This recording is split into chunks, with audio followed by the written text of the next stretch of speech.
ကောင်အသေးကိုခွေသွားတဲ့ချို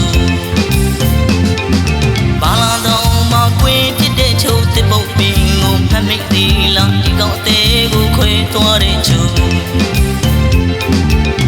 ဒူရဆောင်ခစ်တဲ့ဆောက်ဆိုရင်နေမကိုဒီတစ်ခါနေကိုလွမ်းနေအရာကဘာနေမှမလဲနိုင်ဘူးချိုတဲ့လို့ဆိုရင်ဆိုမနိုင်မနေထက်စစ်လွမ်းနေချို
မမိသေးလားဒီကောင်အသေးကိုခွေသွားတဲ့ချို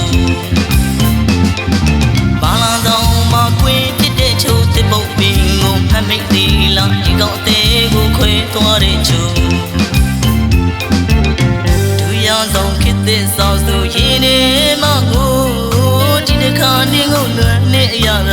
ဘာနေမှမလဲနိုင်ဘူးချိုတဲ့လို့ဆိုရင်ဆိုမနိုင်မနေထက်စစ်လွမ်းနေချိုမာလာဆောင်မကွင်းဖြစ်တဲ့ချိုတစ်ပုတ်ပင်ကိုမမိသေးလားဒီကောင်လေးကိုခွေသွားတဲ့ချို